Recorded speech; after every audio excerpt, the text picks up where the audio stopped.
Genesis 24. Genesis chapter 24. Do you like a love story? Maybe, yeah. We got a couple yeses. A couple people like love stories, right? You got a boy that meets a girl that bumps into a guy, and here we go. This is in essence what we have in Genesis chapter 24 here. Now it takes a while, and that's actually one of the more remarkable parts of this chapter is the amount of time and the amount of energy that is expended into this story. Of all the chapters that we have in Genesis, this is the longest chapter. It's very curious how this works out. And it's also very interesting just to see the emphasis on details that is laid out for us here. But in essence, at the heart of Genesis 24 here is a love story that is playing out. I would argue that it's not simply a love story between Isaac and Rebekah, although that is where we'll end up with. But it's also a love story between God and Abraham. It is a story of sovereignty. It is a story of providence. And I think that is why this story lasts as long as it is, so that our faith is encouraged and we understand who He is like and what He will do and the lengths to which He will go to make these things take place. There's a couple key facts that bring us to chapter 24, and we've seen them over the last couple weeks, but let me, just so we keep everything together and you're with me in your minds, let me just remind you of a couple things that have taken place. If you look back in Genesis 22, and if you look in verses 20 through verse 24, the first fact we have that really builds the foundation for chapter 24 is the fact that Abraham finds out that his brother Nahor has had children. Right, and has had a fair number of children at this point in time. And so what this means, and we don't know how Abraham finds this out, I mean, it's not as if they're talking on the telephone, right? They're not sending emails. They're not probably sending carrier pigeons either, although that's a little more in this realm, right? Somehow they find out, and it's unclear how, but he understands now that there is family that is back in the homeland, right, that has children. Right, that could be eligible for marriage at this point. So Abraham knows this. Abraham has an understanding of this. The second key fact that brings us to chapter 24 is chapter 23 and the death of Sarah, which we looked at last week. Right, Sarah has finally passed away. Isaac by this point is about 37 years old. If you do the math here. And Abraham is getting quite advanced in age. In fact, when you look at chapter 24 and verse 1, this is exactly the point that is made, right? Verse 1, Abraham was old and advanced in age, right? Abraham is not getting any younger.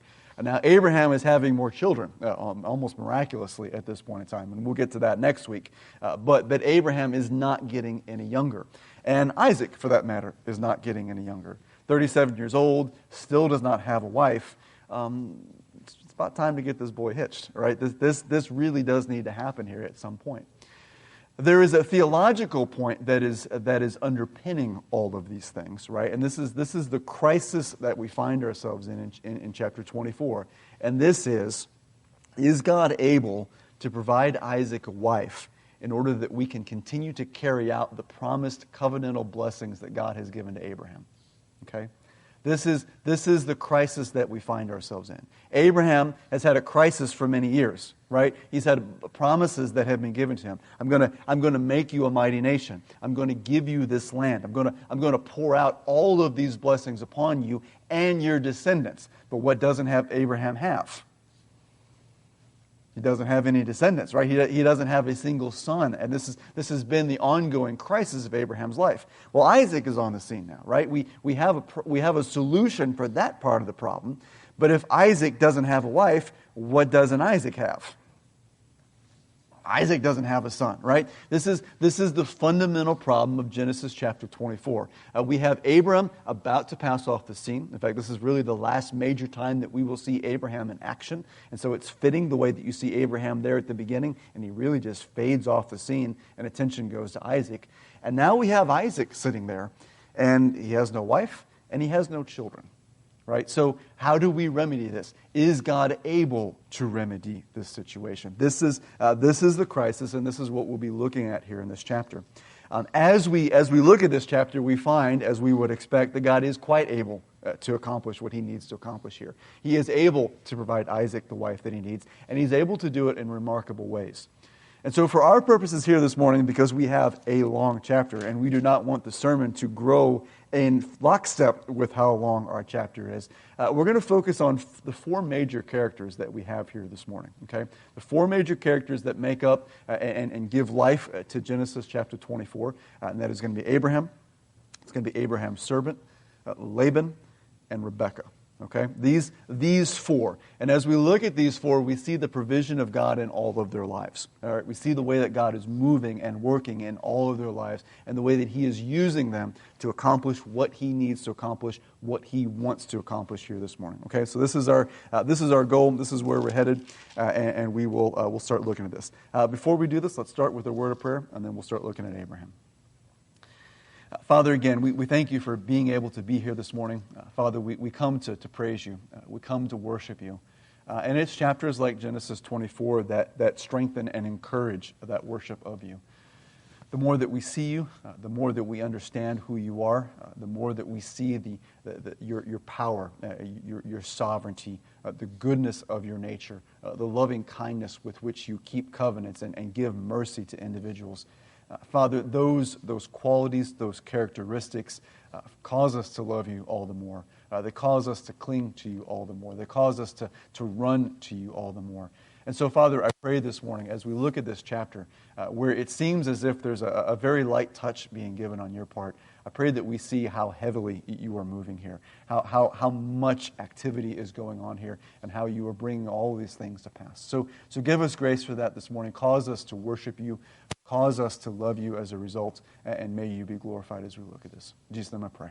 Amen. All right, so Genesis 24. Let me start looking here in verse 1, and let's think first about Abraham and his role in this saga here. So chapter 24, verse 1. Abraham was old, advanced in age, and the Lord had blessed Abraham in every way. Abraham said to his servant, the oldest of his household, who had charge of all that he owned, "Please place your hand under my thigh, and I will make you swear by the Lord, the God of heaven and the God of earth, that you shall not take a wife for my son from the daughters of the Canaanites among whom I live. But you will go to my country and to my relatives and take a wife for my son Isaac." The servant said to him, "Suppose the woman is not willing to follow me to this land. Should I take your son back to the land from where you came?" Then Abraham said to him, "Beware that you do not take my son back. The Lord, the God of heaven, who took me from my father's house and from the land of my birth, and who spoke to me and who swore to me, saying, 'To your descendants I will give this land,' He will send His angel before you, and you will take a wife for my son from there. But if the woman is not willing to follow you, then you will be free from this my oath. Only do not take my son back there." So the servant placed his hand under the thigh of Abraham his master and swore to him concerning this matter. So as Abraham is coming on the scene here, we're transitioning between Abraham and Isaac, and this chapter really forms that boundary.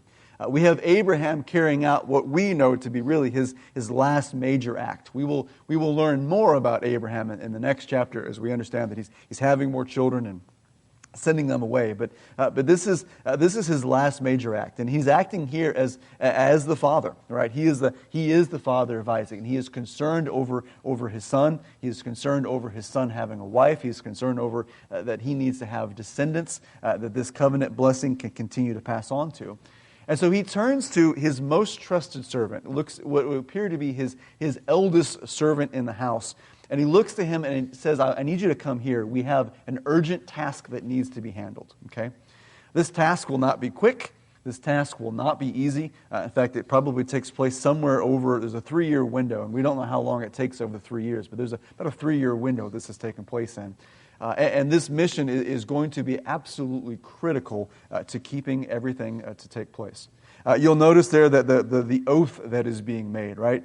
His hand is being stuck under his thigh. This is a very intimate situation. This is a very intimate scene, and this really leans heavily towards emphasizing how much this is on Abraham's mind. Right, this is near and dear to Abraham, and he's making that point to the servant. Right, you need to understand how important this is. You need to understand what is going on here. As far as Abraham is concerned, there are two main things that he is most concerned with here at this point in time. Number one, Isaac must not marry a Canaanite woman. Isaac must not marry a Canaanite woman. You can see this being very clear here in the middle of verse 3. You shall not take a wife for my son from the daughters of the Canaanites. Right? This absolutely cannot happen. Now, what's less clear is why. It's less clear to us why Abraham is so concerned about this. I think it's quite possible, and probably more likely, that Abraham is concerned with the conflict that would take place if you are taking some of his descendants who are meant to have this land with some of the descendants of the land who are not supposed to have the land anymore. Right? You have Canaanites who are going to lose this land eventually, and you have Abraham's seed, which is going to inherit this land eventually. Do you create a conflict by creating some kind of a union between the two? Right? I suspect, because I don't have any other revelation to prove this up, I suspect this is probably Abraham's main concern at this point in time. Right? This would seem to be an incompatible idea. Right? We would create problems. It's also possible that Abraham is concerned about idolatry. When we look at later instruction that is given to the children of Israel, and later instruction, especially that Moses is given to the children of Israel, they are instructed specifically not to marry with the people of the land. And the primary concern being that the people of the land, those ladies they're going to bring their gods with them. That's how they were raised. That's how they were instructed. This is what they know. And if you bring that in, eventually you will begin to be swayed toward that kind of worship, and you will step away from the worship of Jehovah, and you will step away towards idolatry, and you will step away towards judgment. It is possible, given Abraham's situation, that Abraham feels that as well. Right? It's entirely possible that Abraham senses if you allow these marriages to take place, there's going to be problems, and we do not want to jeopardize the inheritance, and we do not want to jeopardize the blessings that God has promised. There's a third possibility that I could think that could be driving Abraham's motivations at this point, and that may be the people of the land. This may be very different and very difficult to get along with. You can imagine Abraham is used to living in a certain culture, which is much farther away from here. They would have had their cultures. They would have had their traditions. They would have had their way of looking at things. He has come into a land that is different. Right? It's not that it is different agriculturally or even in many other ways, but this is a different land. There are different cultures. There are different things that are going on here. And when you look in Genesis later on, in Genesis 27, verses 46, and in 26, verse 35, as Rebekah and Isaac are finding themselves in a very similar situation, we find that the women that Esau married, which were Hittites, they were women in this area, sons of the sons of Heth that were in this area, they are a grief both to Isaac and to Rebekah. Rebekah will later even express that I am weary with these two ladies that Esau has married. And there's no reference to idolatry, there's no reference to anything else. It would almost just appear that there is just some kind of a cultural difference between the people that are living here and what these individuals are expecting from their homeland, and it just doesn't work. It just doesn't work, right? This simply cannot happen. This is not going to be pleasant. And so it may simply be that Abraham is looking and saying, Isaac needs to have someone like us, right? He needs to have someone that has the same basic understanding, the same basic societal practices that we have right now. That will make life easier. So it's entirely possible this is what Abraham is considering, but we don't know, okay? So he is convinced that Isaac must not marry a Canaanite. And number two, he is utterly convinced that Isaac should not go back to where Abraham came from. Right? You see this come up in the conversation with the servant. When the servant says, well, if she doesn't want to come, should I take Isaac back to go meet her? And Abraham is emphatic, beware that you do not do this, right? He couldn't possibly be stronger in his warning. This absolutely cannot happen. And why can't that happen? Has Isaac been promised that land back there? No. Where is Isaac's land? It's going to be right where they are right now, right? If Isaac goes back to where Abraham came from, what's going to be the temptation?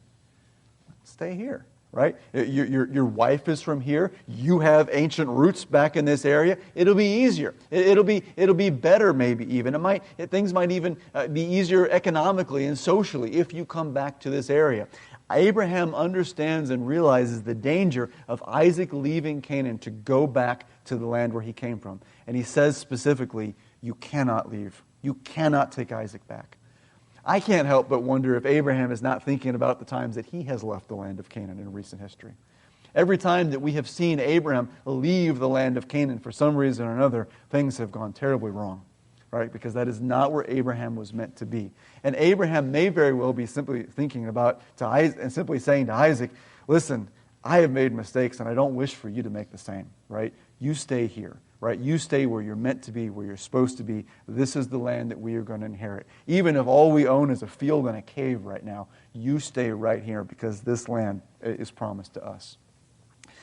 Because of these two concerns, the servant is given explicit instructions, right? You are to go to the land where I've come from. So presumably Abraham is going to tell him, hey, this is how you get there. This is the land that you're looking for. These are the people that you're looking for. I'm sure this conversation is longer than what we have right here. This is just the condensed version, right? To let us know what the servant is charged with and to let us know how important this is to Abraham here.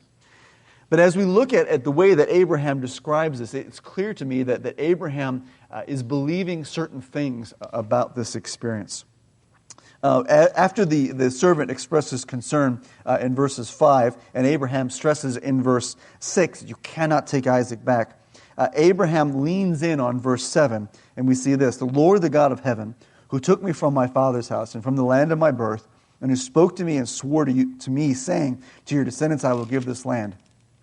He will send his angel before you, and you will take a wife for my son from there. Now, this expression, this idea that he will send his angel before you, where does Abraham get this from? How does he know that a servant, that an angel is going to be sent in front of this servant to prepare the way, to bring success to the journey, to guide the servant to where he needs to go, to the wife that needs to be gotten? How does Abraham know this? It's possible that we had revelation, isn't it? Again, we don't know everything about Abraham's life. We're simply given snapshots at any given point in time. It's possible that God has revealed himself to Abraham at some point and said, listen, it's time. You need to go get a wife for Isaac. I am preparing things for you in advance. Right? Send your servant, tell him to get some camels together, head out over there, everything's going to be okay. It's entirely possible to me that is what is taking place here. But if you look back earlier in verse 7, think about what he's saying there. The Lord, the God of heaven, who took me from my father's house and from the land of my birth, and who spoke to me and swore to me, saying, to your descendants, I will give this land. What really is Abraham doing here? Abraham is really calling back to mind. Abraham is going back and thinking, look at all the things that God has done for me so far. Look at the journey that I have been on. Look at the way that I have been led to this date, right? God has appeared to me. He has called me. He has given me instructions to come all the way from the land that I came to this land. I didn't know anything about this land. I wasn't interested in this land. I wasn't just coming here to be a tourist here, right? I have been through a lot. Think about all of the deliverances that God has provided to Abraham that we know of, right? Every way that God has guided Abram through all this. He successfully brought Sarah out of two very bad situations, both of which Abraham has caused. He has brought him through battles with kings who should not have been beat by Abraham, right? And that has happened well. You look at Isaac now. Isaac standing in front of him, right? Is that not an answer to prayer? Is that not a provision that God has made for Abram, right? And God has given to Abraham all these promises, right? To your descendants, I will give this land. When I see this expression at the end, that he will send his angel before you, I tend to think that it may not have been revelation that was given to Abraham to lead him to this conclusion. I tend to think this is the faith of someone who has finally matured in his faith, expressing what he knows to be true. And that is that I have seen God act in this situation, and in this situation, and in this situation, and in this situation, and in this situation. And now that I find myself here on the edge of a new situation, a new crisis, right? Who is my son going to marry? How is my son going to have a seed? He no longer is finding himself thinking, what do I need to do? He's no longer looking at trying to provide a solution like maybe he did with Hagar. He's now looking and saying, the same God who has provided and has somehow led and has somehow provided and has somehow paved every road of my experience will likewise do the same for you and for my son as well. I think this is a faith that is mature that is speaking here. This is someone who is seasoned. This is someone who has come to understand how God works. This is someone who has come to understand two truths, and that is the sovereignty of God and the providence of God. The sovereignty of God and the providence of God. Those are two different ideas, but they are interwoven and almost impossible to separate. Right? God has been exceptionally providential towards Abraham. Right? Look at all the blessings that God has given to Abraham. Right? All the blessings that have been promised. Look at all the ways in which God has provided for Abraham. Right? Pulling him out of scrape after scrape after scrape. Some that were caused by his own doing and some that weren't caused by his own doing. And yet God has provided all of these ways. And God has been able to do that because He is sovereign. He is able to do that because He is sovereign. He is able to pull together the resources that is needed when they are needed to solve a particular problem. You and I are different, right? I could be feeling providential. I may be good-natured and disposed to help you, but eventually I run into limits, right? Eventually I just don't have enough resources for certain situations. Eventually there's not enough time. Eventually I don't have the authority to make something happen. This is out of my hands. With God, that is never true. Right? And so that providential nature of God combined with the sovereignty of God is phenomenal. And I think Abraham, by this point in time, has come to a knowledge of that. And he comes to rest in that.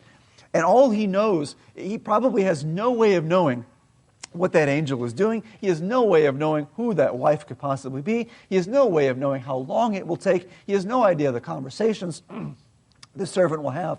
But what he does know is that there is no limits to what God can do to make this thing happen. And He will make it happen, right? And so in Abraham, what you have here, you have a faith that is mature. You have a faith that has become strong. And I think for us, that's a very good example to see, is it not? Because we have seen Abraham when he's not in that situation. We have seen Abraham when his faith is weak. We have seen Abraham waver time and time again. And now we see him come to a point where he is mature. He is strong. He does not have all of the answers. He does not know how this is going to work out. But he knows that God will make this work out. And he can rest in that. And he can trust in that. This is exactly where you and I need to be going. Right? This is exactly the degree to which we should be trying to achieve, right? Is that we come to a place where we do not have the answers. We do not know everything or how it will turn out. But we trust in the sovereign nature of God.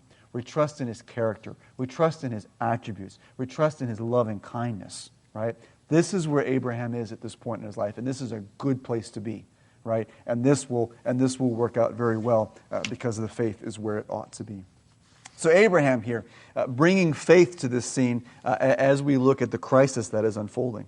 So let's look now at the servant, right? Because the servant is the one, frankly, that has to do all the legwork. Abraham is old. He's not going to be traveling. Abraham probably doesn't want to leave the land of Canaan for the reasons we've already just described here, right? This does not tend to work out well. And so the servant is going to be dispatched, and off the servant goes. What's curious is we don't know who this servant is. We have no idea.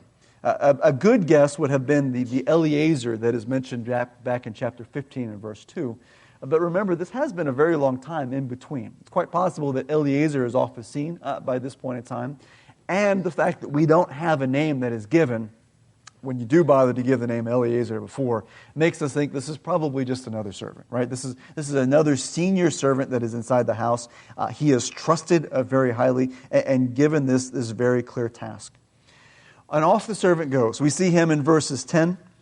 He begins to gather the resources that he needs for this trip. He gathers 10 camels. He is gathering a variety of things from the house. And it will become clear what he is gathering as we move through the story. But he's bringing along treasures. No doubt he's bringing along provisions for the journey. This is going to be a long journey. I'm sure he's bringing along enough funds to be exchanged for more goods as he goes along the way.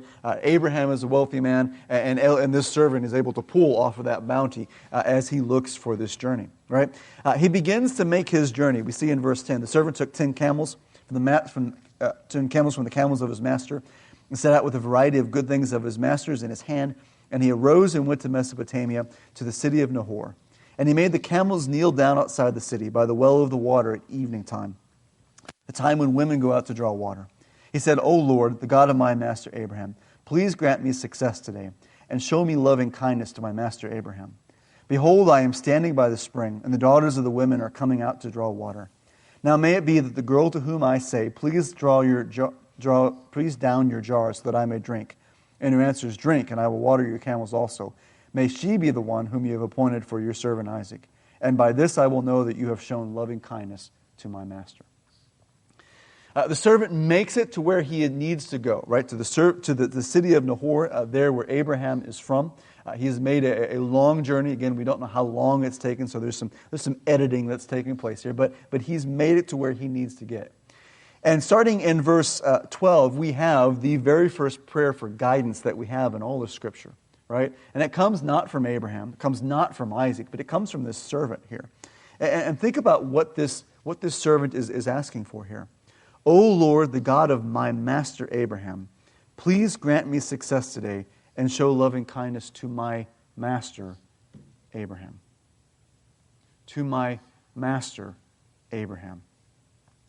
What is curious to me is that as far as we know, there is no relationship between this servant and God. Now, there may be, but when you see this prayer right here, is that the first thing you think of? Right? O Lord, the God of my master, Abraham? Is it his God? Doesn't seem to be. It's Abraham's God, right? No doubt this servant knows who this Abraham's God is, because no doubt Abraham is talking about this. But this servant doesn't have a relationship with God that we know of. This servant isn't given any promises by God. Right? This servant isn't getting the land of Canaan. This servant is just a servant in the house of Abraham. He's just another cog in the wheel, if you will. Right? He's just a servant. He's just there taking care of things for Abraham. He's trusted. He's obviously trustworthy for this matter, but he has no relationship. Right? This servant's entire relationship with God is based off of Abraham's relationship with God. And this is the fascinating thing about this servant, right? He is sent on a journey that would require great faith. That is going to require a great deal of time, that is going to require a great deal of effort. It means nothing to the servant, right? The servant isn't getting a wife. The servant's son isn't getting a wife. Everything is for Abraham. Everything is for Isaac. The relationship is with Abraham. The relationship is with Isaac. The covenant is with Abraham. The covenant is with Isaac. This servant is just there. He's just a witness. He's just a part of this scene. And I guarantee you by the end of this story, this servant believes God just as much as Abraham believes God. Right? Because of the way this situation unfolds. But it starts off solely on this person's knowledge of Abraham's relationship with God. And this is one of the things that I love about this story so much, because this should describe situations that we find with individuals that we come across. We have a faith in God. We trust in God. We have a relationship with God. And yet we have relationships. We have interactions with individuals who do not have those relationships. What do they learn from us? What do they see in us about God? The servant here represents what is, I think, the ideal situation that should look like, right? He is able to see God's working in the life of Abraham. He is able to see God's providence in the life of Abraham, and he draws from it. He's even willing to pray based off of this fact. And this prayer is not going to be disappointed. The prayer that he unfolds is quite a remarkable one, right? He's made it to the city. He's probably tired. He's probably thirsty by this point in time. His camels are probably tired. His camels are probably thirsty. And he sets out this sign that is going to take place here. And the sign is twofold, right?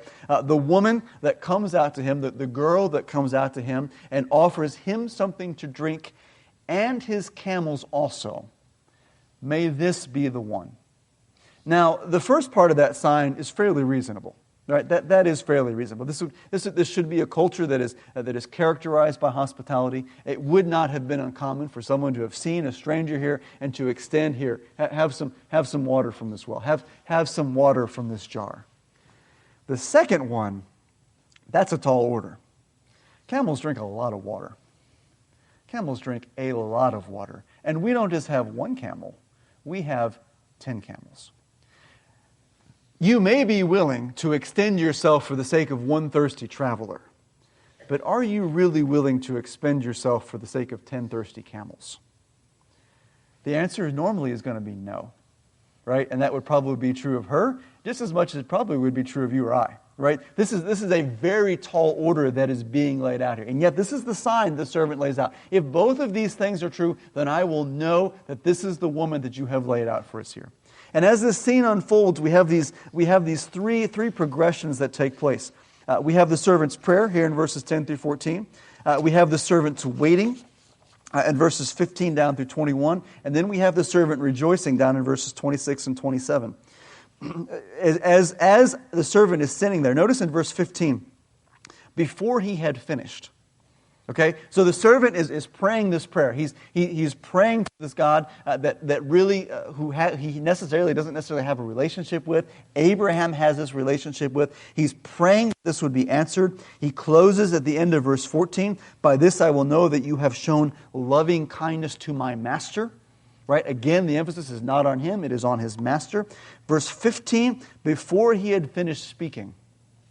Right? This is a snappy story here, right? Everything is falling into place. Everything is happening exactly as it should, exactly when it needs to. Who shows up? It's Rebekah. And Rebekah begins to carry out everything that the servant has asked for in this sign. She not only offers water to this thirsty servant who is standing here by the well, but she is willing to offer and to draw water for 10 camels. And mind you, this was not a quick task. These camels are thirsty. These camels are capable of drinking a lot of water. She's going back to the well over and over and over and over again. And I think this is probably why in verse 21 we see this second stage here, right? As the servant is waiting. Meanwhile, the man was gazing at her in silence to know whether the Lord has made his journey successful or not. This young lady is putting an awful lot of effort into this. Right? She is expending an awful lot of effort to feed these thirsty camels. But what don't we know?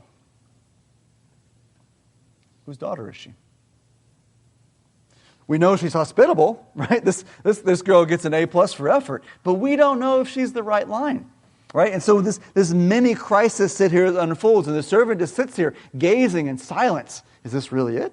Has God really answered my prayer? Could this really be the wife? This is exceptional, right? The scene that is unfolding in front of me is exceptional. Most normal women, most normal girls would not be willing to do this, but here she is. But is this really the one? Right? So verse 22, when the camels had finished drinking, the man took a gold ring weighing half a shekel and 2 bracelets. This is quite a gift, by the way. For her wrist weighing 10 shekels in gold, and said, "Whose daughter are you? Please tell me, is there room for us to lodge in your father's house?" Whose daughter are you? Right? She said to him, "I am the daughter of Bethuel, the son of Milcah, whom she bore to Nahor." Again she said to him, "We have both plenty of straw and feed and room to lodge in."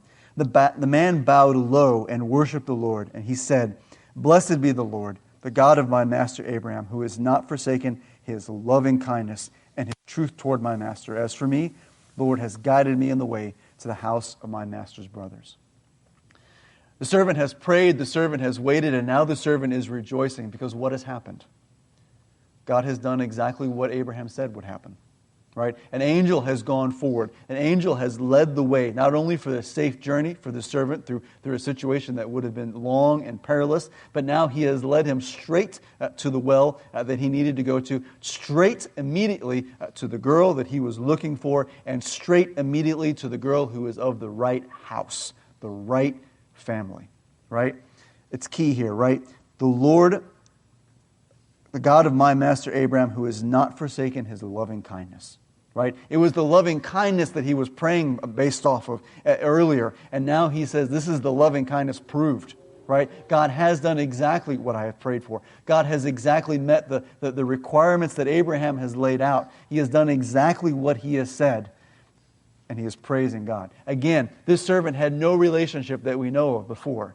But now there is, right? He knows and he understands exactly who God is. He understands his character. And this has moved from a servant whose relationship, who's based with God, is based off of Abraham, to a servant whose relationship with God is based off of his own experience. He has seen it with his own 2 eyes. He has experienced it. He knows it and understands what is going on here.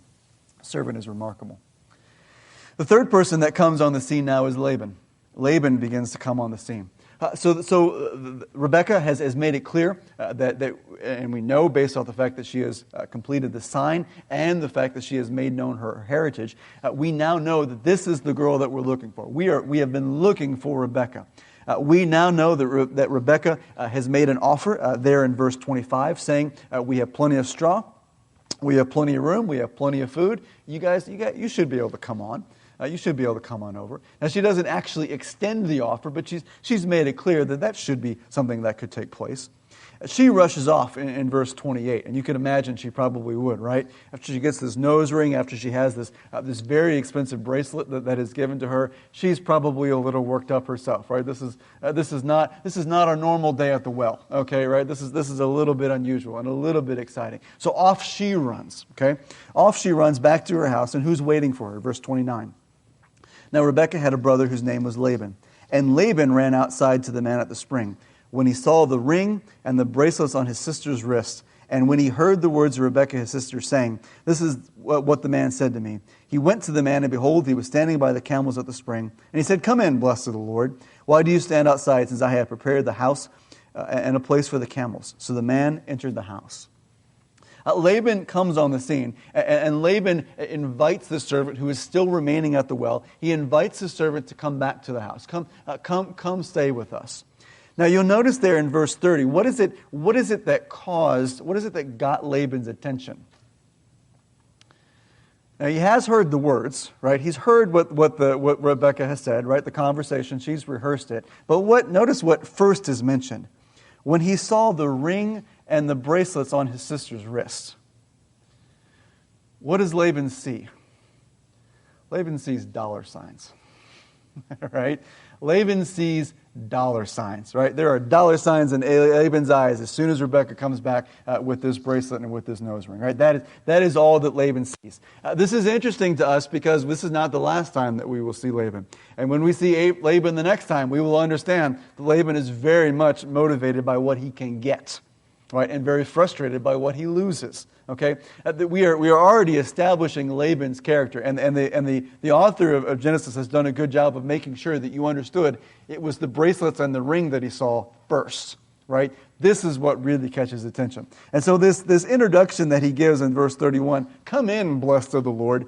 This is something that you would greet a wealthy person with. Right? In other words, "Hey, moneybags, come on in." Right? Why don't you come on in our house? Why don't you walk on in here? We are so glad to have you. Right? This is exactly the kind of attitude that Laban is bringing to the situation. Right? He sees money. He understands that there's money involved, and if there's a way to get it, he's quite interested in getting to it. He invites the servant in. He does. He is hospitable. We'll give Laban that, right? He brings the servant inside. He gives him food. He gets him to sit down at the table, wants him to start eating, taking care of the camels. And the servant says, no. Hold on. I got a mission, right? I've got a mission, and this mission has to be carried out. And so the servant really begins in verse 34 all the way down to verse 44, begins to lay out again and rehearse everything that has happened, right? And we've already looked at this, so I'm going to skip over a good bit of this, right? But this is exactly what we have seen, right? Abraham has sent the servant on a mission. The servant has made it to the city. We found Rebekah. She's done everything that she's supposed to do, right? And so the servant begins to rehearse everything that is going on here. In verse 49, we get to the crux of the matter, right? This is again another crisis point that we find. "So now, right, if you are going to deal kindly and truly with my master, tell me, and if not, let me know, that I may turn to the right hand or to the left." Okay? We have been through several crises already, right? Are we going to be able to find this girl, right? Are we going to be able to land there safely? Are we going to be able to get all these things? And all of these things are working out, right? Servant has made it to the city. We have found Rebekah pretty much immediately. She's fulfilled the sign. She has the right heritage, right? Everything is looking well. But we come to the problem that the servant raised when he was talking to Abraham. What if she doesn't want to come back? Right? What if she doesn't want to come with me? Right? And this is now where the servant is. Will you do what needs to be done? Right? Very clearly, I have told you, based on this story, this is the girl that it's supposed to be. Are you going to let me have her or not? Right? This is what I came for. I didn't come for a meal. I came for this. right? And we see in verse 50 that the answer is really quite, there's absolutely no resistance that is given. And again, I suspect this is due to the bracelet and the nose ring. Laban and Bethuel replied, "The matter comes from the Lord, so we cannot speak to you bad or good. Here is Rebekah before you. Take her and go, and let her be the wife of your master's son, as the Lord has spoken." When Abraham's servant heard their words, he bowed himself to the ground before the Lord. This servant brought out articles of silver and articles of gold and garments and gave them to Rebekah, and he gave also precious things to her brother and to her mother. All right? This is tradition for this point in time. This is what would typically take place. If you were arranging a marriage, if you were getting all of these things together, you would make the agreement, and then there would be gifts that would be given out. And so I'm going to be honest with you, based off of what we know from verse 30 and the imagery that we get of Laban there, I'm going to suspect very strongly that verse 50 is probably also motivated by money. The fact that he's willing to say, "Oh, I can't say anything good or bad about this proposal that you have come to," and immediately we find out that we have gifts being given specifically to the brother and to the mother. I think it is probably reasonable to assume that while they probably have a general trust for the situation that is going on, the primary desire is going to be the finances. Laban understands very well where this is going. Laban understands how this tradition works. He lives here. He's grown up here. He understands what's coming, right? And he is expecting that if my sister has already gotten that just for watering some camels, what are we going to get for getting her for a wife, right? And Laban is more than happy to say, "Yep, sounds good. Have her," right? She's yours, right? And so this is Laban, right? And what do we learn from Laban, right? We don't get an overly favorable view of Laban, do we? Now, he's not an awful guy. He's hospitable, right? Maybe he was good looking. We don't know, right? But he is certainly motivated by money, right? And yet, is God able to use that? He is. Right? Here is someone that doesn't necessarily meet our standards for morality. Right? This is not someone that you would admire. This is not someone that you would have a great deal of respect for. For Rebekah, she's really just a paycheck to Laban at this point in time. Right? He knows he's going to get gifts, and that's perfectly fine with him. Right? It's okay. Send her off. Send her away. Where's the gifts? Where are the kickback coming in? Right? And yet God is able to use that. And this is the third thing that we see from this story. Not only is God able to use someone like Eliezer, who has really no relationship with God, but God is able to take someone who does not have any relationship with God at all. No interest in him whatsoever. Even hostile, right? Even acting in a way that is contrary to the way that we would expect someone to behave and the way that God would ask for someone to behave. And yet God is able to take them and use them to accomplish His will as well. Right? Because that's exactly what Laban is doing here, right? He is conceding to everything that is being asked of him, right? For motivations that are less than good. But God is able to do this. God's sovereignty, God's providence is not bounded by men. Right? He can take good men and use them. He can take bad men and use them equally as He sees fit. Right? This is how the sovereignty of God is not bounded in any way, and this is how the providence of God is able to be exceedingly abundantly above all that we can ask or think. Now this brings us lastly to Rebekah, right? Our last major player here. Now Rebekah, we shouldn't really say the last major player because we've already seen Rebekah, right? Rebekah's already put up a pretty good hustle for the day, honestly. She's been very busy, right? And we have a lot that we could say that is good about Rebekah. The hospitality is the first thing that we would notice, right? We've seen hospitality come up several times already in Genesis. We've seen it come up in Abraham, and we've seen it come up in the person of Lot, right? Hospitality has been something that Genesis has focused on time and time again. And here we have Rebekah being hospitable. And I think it's fitting the servant was asking for that, and I think it's fitting that the wife for Isaac should be that way, right? This is a fitting characteristic for a family that is characterized by this kind of behavior. Now that the decision has been made that Rebekah is going to be given over to the servant, is going to be given to Isaac as a wife, we have our final crisis that emerges here. Right? The servant is very pleased with what happens. Obviously, he hands out the gifts. Verse 54, they spend the evening eating and drinking together. Right? This is a cause for great celebration. And in end of verse 54, when the next morning comes, the servant again arises with his predictable focus and says, "Send me away now." right? As soon as he came to this city, he said, I don't care about eating. I don't care about that. Let's skip the meal, hold off on the meal. Let's get down to business, right? This is what I came here for. The next morning, what is he doing? Let's get down to business. This is what I came here for, right? I did not come to stay with you for a month.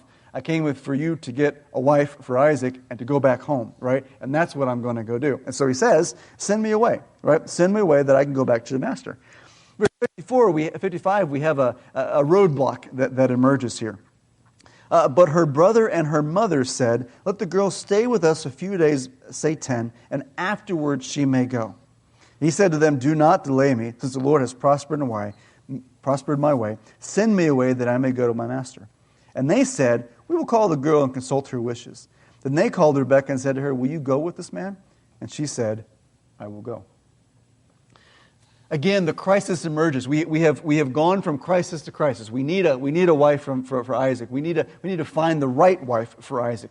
We need to find a family that is willing to give their daughter to give to Isaac. And now we come to the crisis of, will this daughter really go to Isaac? Right? Will she really do it? Because the choice has been utterly laid at her feet. The servant wants to go. The servant wants to get about his business. He doesn't have time to dilly-dally. Abraham is old, right? We've got to get back there and get back there soon. Isaac isn't getting any younger. We need to get back there and get back there soon. Let me go, right? They want to dally for a little bit. I think it's possible this is Laban at work again, right? If this girl has to be given a choice, does she really want to go? She's got a few days now to think about it at that point, right? We've made an agreement, but what will we probably keep? We'll probably keep the stuff, right? This is probably Laban at work here, maybe hoping we can kind of renegotiate this deal a little bit. Maybe we could up the ante here in 10 days to really make sure that she goes with us, right? Servant isn't going to have any of it, right? They lay the choice before Rebekah. Will you go? Can you imagine Rebekah's thought process at that point in time? Does she know Isaac? Does she know Abraham? Does she know where she's going? Has she ever left the city before? It seems highly unlikely. You're asking this girl, who's fairly young probably still at this point in time, to leave everything that she has ever known, to leave everyone that she has ever known, to go a place that she does not know, to become married to someone that she does not know, right? This is the choice that you lay out before her, right? Will you do this thing, right?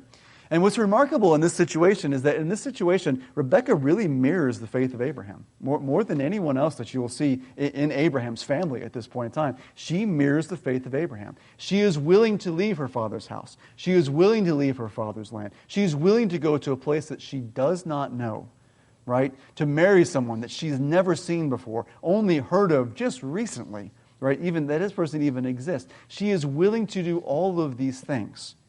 Why? Where does Abraham's faith come from? Does it come from him? Did Abraham conjure up all this faith? No. So where does Rebekah's faith come? It doesn't come from her, right? God is working in her heart to bring her to this same kind of faith, right? Absence of revelation like Abraham got, right? God is still capable of moving in her in this way, of directing her in this way, and she is willing to take a step that is remarkable. Rebekah probably does not get enough credit. We probably look more at her finagling that happens later on as we look at the sons. But here, she is a model example of what faith looks like. Willing to forsake everything. Willing to let everything go because this is the path that has been laid out before her, right? She trusts it. She must trust something at some point. And I have to suspect she believes in God at this point in time, having heard the story as it has been laid out to her in the situation. And she is moved with faith and she goes. She leaves here, right? Rebekah becomes a worthy addition to Abraham's house. Rebekah becomes someone who is hospitable, someone who clearly has energy that can be given, someone that has strength of character that will be needed in the days to come as there are struggles between Esau and between Jacob. This is someone that Isaac very much needs, and God has made sure that this is the woman that would be provided for him here. Right? Rebekah is a remarkable example of faith when she is put on the spot, and her simple answer is, I will go. No hesitation, no ifs, no ands, no buts. She goes, right? And this changes everyone's mind, right? Laban no longer has the opportunity to try to renegotiate. Doesn't have an opportunity to pull out of the deal.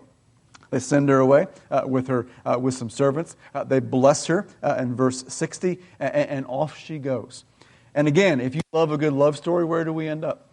Right? After they begin that journey and they make their way back to where Isaac was, to where Abraham should still be at this point in time, right? Isaac is walking out in the field, verses 62 through 67. It's really quite dramatic, isn't it? He's out there just kind of meditating in the field, thinking about things, and she sees him, and he sees her. And what is it?